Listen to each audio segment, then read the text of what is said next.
ഈ പ്രശ്നം ടൂർ പോയാലോ? മക്കളെ ഓണുണ്ടാവോ? പിന്നെ ഞാനുണ്ടാവും. മുങ്ങാനല്ലേ? അതൊന്നുമില്ല. ഓക്കെ അടുത്ത മാസം 20-ാം തീയതി നമ്മൾ ടൂർ പോകണം.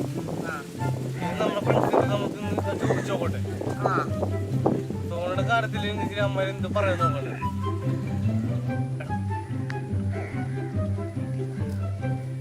ഹലോ, എന്താ അമ്മമ്മക്ക് പാടില്ലേ? ഞാൻ വരാം. ഇപ്പൊ തന്നെ വരാം. ഓക്കെ. എടാ ഞാനേ ഒന്ന് വീട് വരെ അമ്മമ്മക്ക് പാടില്ല. സോണി, നിന്റെ അടവ് മനസ്സിലായി. എനിക്ക് ബാത്റൂമിൽ പോകാനല്ലേ? ബാത്റൂമിൽ പോണത് ഇവിടെ പറമ്പുണ്ട്.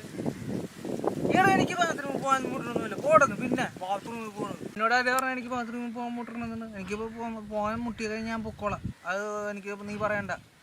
എനിക്ക് അങ്ങനെയൊന്നും ഇല്ല. എനിക്ക് പിന്നെ ഒന്ന് പോയിട്ടാണെന്ന് ടൂറിൻ്റെ കാര്യം പറ. ഞാൻ സീരിയസാ പറഞ്ഞത്. നീ എപ്പോഴും പറയണ്ടല്ലോ അമ്മാമ്മക്ക് പാടില്ല എന്ന്. പിന്നെ എന്തിനാണ് എപ്പോഴും നമ്മുടെ അടുത്ത് പറഞ്ഞ കാര്യം പറഞ്ഞപ്പോൾ എനിക്കൊന്ന് ബാത്റൂം പോയപ്പോരെ? ഇല്ലല്ലോ, എനിക്ക് പോകാൻ തോന്നണില്ലല്ലോ. എടാ ഞാൻ അമ്മമ്മയുടെ അടുത്ത് ഇപ്പോൾ പോകണില്ല. എനിക്കൊരു വേറെ കുഴപ്പമൊന്നുമില്ല. നമുക്ക് നമ്മുടെ ഫ്രണ്ട്ഷിപ്പാണ്. നമ്മുടെ ടൂറിൻ്റെ കാര്യം നീ ആദ്യം പ്ലാൻ ചെയ്യും. നീയല്ലേ തുടങ്ങി വെച്ചത്. ആ കാര്യം അങ്ങനെയാണെന്ന് വെച്ചാൽ കാര്യങ്ങൾ പറ. തുടങ്ങി പറ. നമ്മുടെ ക്ലബിൽ കുറച്ച് ഫണ്ട് കിട്ടിയിട്ടുണ്ട്. അപ്പൊ ഇവന്മാരെല്ലാരും പറഞ്ഞു നിന്റെ കാര്യത്തിലെല്ലാരും പറഞ്ഞിട്ടുണ്ടായി നീ ഒഴിഞ്ഞ് മാറിക്കൊണ്ടിരിക്കണ. ഞാൻ ഒഴിഞ്ഞു മാറും. വയറുവേനുണ്ടോ? എനിക്കൊരു കുഴപ്പമില്ല. പിന്നെന്താ നീ എപ്പോഴും വയറ് ഇതാക്കണത്? പിന്നെ ഒന്ന് പോടുന്നു.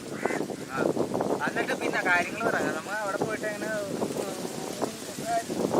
നീ അത് പൈസ എന്താ പിന്നെ? ശരി എന്നാ. ഞാനിപ്പോൾ പോകുന്നില്ല. എനിക്ക് നമ്മുടെ ഫ്രണ്ട്ഷിപ്പാണ് വലുത്. നീ കാര്യങ്ങൾ പറ. നമ്മുടെ കാര്യങ്ങൾ ചർച്ച ചെയ്യും. നമ്മുടെ പറഞ്ഞ പോലെ ബാത്റൂമിൽ പോണ കാര്യം പിന്നെന്തിനാ വെറുതെ അമ്മാമ്മനെ ഫോൺ വിളിച്ചിട്ട് പറയണത്?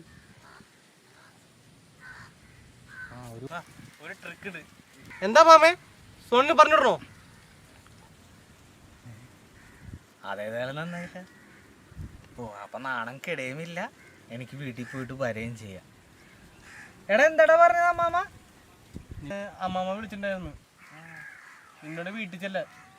എന്നാ ഞാൻ പോയിട്ട് വരാം. ഓക്കെ.